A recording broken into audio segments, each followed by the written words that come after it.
5 തലമുറകളായി നിങ്ങൾക്കൊപ്പം PRS hospital. നമ്മുടെ നാട് അസഹിഷ്ണുതയുടെ ഒരു വിളനിലമായി മാറിക്കൊണ്ടിരിക്കുകയാണോ? എത്ര അധമമായിട്ടാണ് നാം സോഷ്യൽ മീഡിയയിലൊക്കെ ഓരോ അഭിപ്രായങ്ങൾ പറയുന്നത്. ഒരു സിനിമയാവട്ടെ, കലയാവട്ടെ, ഭാഷയാവട്ടെ, സാഹിത്യമാകട്ടെ, നമുക്ക് താല്പര്യമില്ലാത്തൊരു വ്യക്തിയാവട്ടെ, നമുക്കിഷ്ടമില്ലാത്ത രാഷ്ട്രീയ പ്രസ്ഥാനങ്ങളാകട്ടെ, അതിനെതിരെയൊക്കെ എത്ര മോശമായിട്ടാണ് സോഷ്യൽ മീഡിയയിൽ പ്രവർത്തിക്കുന്നത്. ഡോക്ടർമാർ, എഞ്ചിനീയർമാർ, പ്രൊഫസർമാർ, പത്രപ്രവർത്തകർ, വീട്ടമ്മമാർ, പുതിയ തലമുറയിൽപ്പെട്ടവർ എല്ലാവരും വന്നിട്ട് വളരെ മ്ലേച്ഛമായ ഭാഷയിലാണ് എഴുതുന്നത്. അവരൻ്റെ ശബ്ദം സംഗീതം പോലെ ശ്രവിക്കുന്ന കാലം വരുമെന്നൊക്കെ പറഞ്ഞ് വലിയ സുഖിപ്പിക്കലിൻ്റെ ലോകത്ത് കൂടെയൊക്കെയാണ് നമ്മൾ പോകുന്നത്. പക്ഷെ ഒരു ശബ്ദവുമില്ല, ഒരു അപരനുമില്ല. മറ്റൊരാളിൻ്റെ കുറ്റം കണ്ടുപിടിക്കാൻ, കുറവ് കണ്ടുപിടിക്കാൻ, മോശം കണ്ടുപിടിക്കാൻ എത്ര സൂക്ഷ്മ തലത്തിലാണ് മനുഷ്യൻ്റെ ഇടപെടലുകൾ പോകുന്നത്. എന്തുകൊണ്ടാണ് മലയാളികളും ഭാരതീയത്തിലുള്ള കുറച്ചുപേരെങ്കിലും ഇങ്ങനെയൊക്കെ ആയി പോകുന്നത്? മറ്റൊരാളിൻ്റെ നന്മ കാണുക, അതിൻ്റെ സത്യം കാണുക, ധർമ്മം കാണുക എന്നുള്ളതില്ല. അത് കലയും സാഹിത്യത്തെ പ്രയോജനപ്പെടുത്തുന്നവരും അങ്ങനെ തന്നെയാണ്. എങ്ങനെയാണ് പണം ഉണ്ടാക്കുന്നതിന് വേണ്ടി, ധാരാളമായി സമ്പത്തും പ്രശസ്തിയും ഉണ്ടാക്കുന്നതിന് വേണ്ടി സമൂഹത്തിലെ ദുഷ്ചെയ്തികളെ, സമൂഹം മറക്കാൻ ആഗ്രഹിക്കുന്ന കാര്യങ്ങളെ, അല്ലെങ്കിൽ സമൂഹം ഒരിക്കൽ കൂടി ചർച്ച ചെയ്യപ്പെട്ടുകൂടാത്ത കാര്യങ്ങളെയൊക്കെ എടുത്ത്, അധമമായ കാര്യങ്ങളെയൊക്കെ എടുത്ത് കൃത്യമായി ബിസിനസ് ആക്കുന്നത് എങ്ങനെ?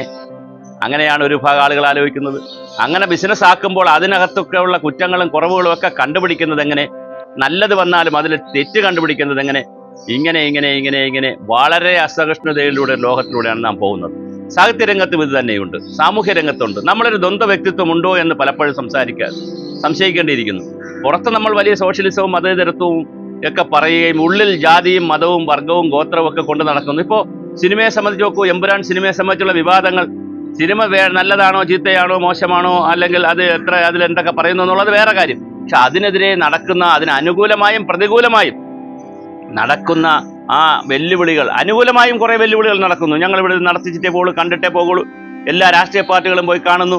അതിലെന്തെങ്കിലും രാഷ്ട്രീയ നേട്ടങ്ങൾ, മുട്ടനാടും കുട്ടനാടും കൂടി ഇടികൂടുമ്പോൾ ചെന്നായ്ക്കൾ ചെന്ന് അതിൻ്റെ ഇടയിൽ കൂടെ നിന്ന് എന്തെങ്കിലും കിട്ടുമോ നോക്കുന്നത് പോലെ രാഷ്ട്രീയക്കാരും ഒക്കെ ചെല്ലുന്നുണ്ട്. അവരൊക്കെ ആവശ്യമുള്ളവർ, ഇതുവരെ സിനിമ കാണാത്തവരൊക്കെ സിനിമ കാണുന്നു, അതിൽ അഭിപ്രായം പറയുന്നു.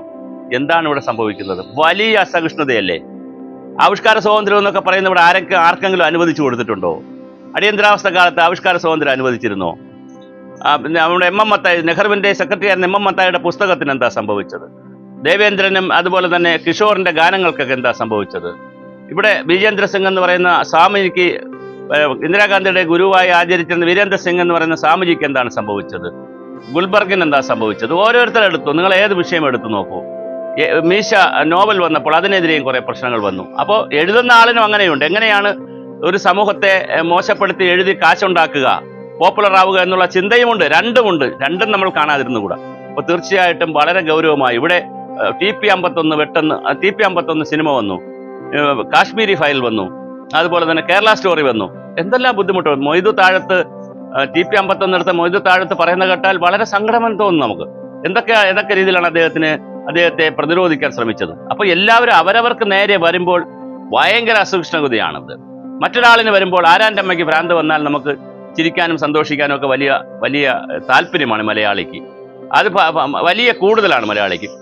കാരണം എന്ന് പറഞ്ഞാൽ മറ്റൊരാളിൻ്റെ കുറ്റം കണ്ടുപിടിക്കുക, നമുക്കെന്തെങ്കിലും പൊളിറ്റിക്കൽ നേട്ടം ഉണ്ടാകുമെങ്കിൽ മറ്റെല്ലാത്തിനെയും അടച്ചാക്ഷേപിക്കുക, ഒരു നന്മയും മറ്റുള്ളവരിൽ കാണാതിരിക്കുക.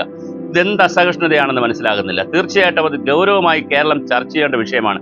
സാഹിത്യ രംഗത്തുണ്ട്, സാമൂഹ്യ രംഗത്തുണ്ട്, വിദ്യാഭ്യാസ മേഖലയിലുണ്ട്, അതുപോലെ തന്നെ കലാ, സിനിമ, എല്ലാ മേഖലകളിലും, ഉദ്യോഗസ്ഥ മേഖലകളിലുമൊക്കെ ഈ അസഹിഷ്ണുതയുണ്ട്. മറ്റൊരാളിൻ്റെ നന്മ കാണാൻ, മറ്റൊരാളിൻ്റെ ക്രിയേറ്റിവിറ്റി കാണാൻ നമുക്ക് കഴിഞ്ഞില്ലെങ്കിൽ കാണണ്ട, അവർ സ്വയം വളർന്നോട്ടെ. പക്ഷെ അത്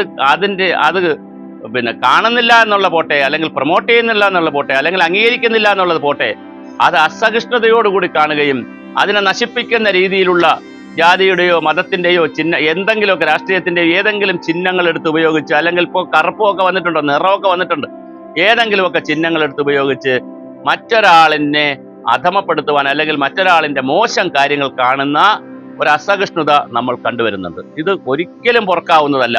ഒരു കാരണവശാലും മുന്നോട്ട് പോകാൻ കഴിയില്ല. ആശയപരമായ സംവാദമുണ്ട്. ലോകം മുഴുവൻ മാറിയത് സംവാദങ്ങളിലൂടെയാണ്. അരിസ്റ്റോട്ടിലും പ്ലേറ്റോയും സോക്രട്ടീസും ഒക്കെ ഉള്ള കാലം മുതൽ, ഗ്രീക്ക് സംസ്കാരം മുതൽ ലോകത്ത് വലിയ ചർച്ചകൾ നടന്നിട്ടുണ്ട്, വലിയ സംവാദങ്ങൾ നടന്നിട്ടുണ്ട്. ഭാരതത്തിലാകട്ടെ നമ്മുടെ അവിടെ സ്ത്രീകളും പുരുഷന്മാരും ഒക്കെ, യാജ്ഞവൽക്കൻ, ഗാർഗി, മൈത്രേയി, അങ്ങനെ എത്രയെത്ര ആളുകളുടെ സംവാദ ഭൂമികയിലൂടെയാണ് നമ്മൾ സഞ്ചരിച്ചത്, നമ്മളിവിടെ എത്തിയത്. പക്ഷേ ഇപ്പോൾ ഒരു സ്കോപ്പുമില്ല സംവാദത്തിന്. ചാനലുകൾ എടുത്താൽ എന്താ സംഭവിക്കുക? ഇപ്പോൾ ഒരു ചാനലുണ്ട്, 4 പേർ, ഞാൻ ചാനലിന്റെ പേര് പറയുന്നില്ല, 5 ആളുകൾ ഇരിക്കും, ചിലപ്പോൾ 4 ആളിരിക്കും. ഒരാളാണെങ്കിൽ BJPക്ക് വേണ്ടി ഭയങ്കരമായിട്ട് വർത്തമാനം പറയും. അപ്പോൾ അത് വേറൊരാളാണെങ്കിൽ CPM-ന് വേണ്ടി പറയും, വേറൊരാളാണെങ്കിൽ കോൺഗ്രസിന് വേണ്ടി പറയും, ചിലപ്പോൾ ഒരാൾ നിഷ്പക്ഷമായിട്ട് പറയും. ഇവർ ഈ പരിപാടിക്ക് കയറുന്ന മുമ്പേ ഇത് നാടകം പോലെ എല്ലാ സ്ക്രിപ്റ്റും ഒക്കെ തയ്യാറാക്കി റെഡിയാക്കിയിട്ട് ഞാൻ BJPക്കെതിരെ ഇത് പറയുമ്പോൾ നീ CPM-നെതിരെ ഇങ്ങനെ പറയണം പറഞ്ഞിട്ട് ചാനലിൽ ഇടിക്കണണ്ട. ഉടനെ ഒരു വീട്ടിൽ CPM-ഉം BJP-യും കോൺഗ്രസും എല്ലാവരും കൂടെ ഉള്ള വീട്ടിൽ, പിന്നെ ശ്രീനിവാസന്റെ പണ്ടത്തെ സിനിമ പോലെ എല്ലാവരും കൂടെ ഉള്ള വീട്ടിലിരുന്ന് കാണുമ്പോൾ കൈയടിക്കും. അപ്പം CPM-കാരനും വീട്ടിലുള്ള CPM-കാരനും കൈയടിക്കും, വീട്ടിലുള്ള BJP-കാരനും കൈയടിക്കും, കോൺഗ്രസ്സുകാരനും കൈയടിക്കും. അവർ തമ്മിൽ ഉടക്കി കിടക്കുകയും ചെയ്യും. ഇവർ സുഖമായിട്ട് ചായയും കുടിച്ച് കാപ്പിയും കുടിച്ച് ഇതിന്റെ റേറ്റും കൂട്ടി കുറച്ച് കഴിയുമ്പോൾ അവർ ഒന്നിക്കും. എന്നിട്ട് അവർ ഉടനെ സോഷ്യൽ മീഡിയയിൽ വരും. CPM-ന് വേണ്ടി പറഞ്ഞ ആൾ ഇവരാണ് ഇനി താരം, BJPക്ക് വേണ്ടി പറഞ്ഞ ഒരു വനിതയുണ്ട്, എന്തൊരു താരമാണ്, ഓരോരുത്തരും താരമാണ്. അവർ നല്ല ബിസിനസ്സാണെന്നേ ചെയ്യുന്നത്. അവരകത്ത് കയറിയിരുന്ന് തന്തയ്ക്കും തള്ളയ്ക്കും വിളിച്ച് ഓരോരുത്തരും ഇങ്ങനെ പറയുന്നത് പുറത്തിറങ്ങുമ്പോഴും അവർ അതിന്റെ റേറ്റ് നോക്കും, അതിന്റെ പരസ്യം നോക്കും. ഒരിക്കലും ഒരു വളരെ പ്രമുഖനായ മറ്റൊരു ചാനലിൽ വളരെ പ്രമുഖനായ ഒരു ആള് അദ്ദേഹത്തിനോട് ചോദിച്ചു, നിങ്ങൾ ഇങ്ങനെ കിടന്ന് വിളിച്ച് അലറി അട്ടഹസിച്ച് ഇൻട്രോ ഒക്കെ പറയണം എന്തിനാണ്? അപ്പോൾ ആളുകൾക്ക് മനസ്സിലാവും ഇതാരെന്ന്. എന്തിനാ ഇങ്ങനെ കിടന്ന് അലറി വിളിക്കുന്നതെന്നൊക്കെ ചോദിച്ചോ ഈ ചങ്ങാതി ഞാൻ അലറി വിളിക്കുന്നതൊന്നുമല്ല, ഞങ്ങൾക്ക് റേറ്റ് കൂടണം, റേറ്റ് കൂടിയാലേ അഡ്വർടൈസ്മെന്റ് കിട്ടുള്ളൂ, അഡ്വർടൈസ്മെന്റ് കിട്ടിയാലേ ശമ്പളം കിട്ടുള്ളൂ. അപ്പം ഞങ്ങൾ ഇരുന്ന് ഓരോന്ന് പറയുമ്പോൾ ഞങ്ങളെ ശമ്പളമാണ് പ്രധാനം. അപ്പം നല്ല ശമ്പളം കിട്ടണമെങ്കിൽ നല്ല റേറ്റ് കിട്ടണം, നല്ല പരസ്യം കിട്ടണം, നല്ല പരസ്യം കിട്ടണം, നല്ല റേറ്റിംഗ് പോകണം.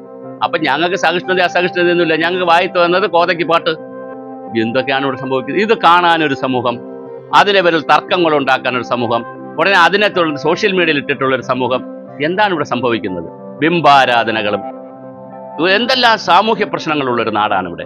ഇവിടെ ആശാ വർക്കേഴ്സിന്റെ പ്രശ്നങ്ങൾ എടുക്കൂ, അംഗൻവാടികളുടെ പ്രശ്നങ്ങൾ എടുക്കൂ, മുനമ്പം പ്രശ്നങ്ങൾ എടുക്കൂ, എന്തെല്ലാം പ്രശ്നങ്ങൾ ഇവിടെ കിടക്കുന്ന ഒരു നാടാണ്.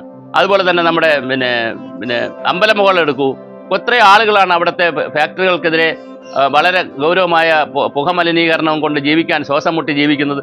എത്ര പ്രശ്നങ്ങളാണ്. ലക്ഷക്കണക്കിന് യുവാക്കൾക്ക് ഇവിടെ തൊഴിലില്ല. ഇവിടെ പോപ്സോ കേസുകൾ വരുന്നു, മയക്കുമരുന്ന് എന്ന് പറയുന്നത് വളരെ വ്യാപകമായിട്ടുണ്ട്, മദ്യം വ്യാപകമായിട്ടുണ്ട്. വളരെ ഗൗരവതരമായ കാര്യങ്ങൾ ഈ സമൂഹത്തിൽ നടക്കുമ്പോൾ അതിൽ നിന്നെല്ലാം മാറി ഒരു സിനിമയുടെ പേരിൽ അല്ലെങ്കിൽ കുറെ നോവലിന്റെ പേരിൽ, കഥയുടെ പേരിൽ ജാതി മതവും വർഗവും പറഞ്ഞ് ചാനലുകൾ കളയുന്ന സമയം എത്ര മണിക്കൂറാണ് കളയുന്നത്. അത് കാണാനും കേൾക്കാനും അതിന്റെ പുറകെ പോകാനും എരിവും പുളിയും രസവും ഉള്ളതിന്റെ പുറകെ പോകാനുള്ള ഒരു സമൂഹമായി മലയാളിയും അധപ്പതിക്കുമ്പോൾ കേരളവും അധപ്പതിക്കുമ്പോൾ അസഹിഷ്ണുതയുടെ വിളനിലമായി നമ്മുടെ നാട് അറിയാതെ മാറിക്കൊണ്ടിരിക്കും.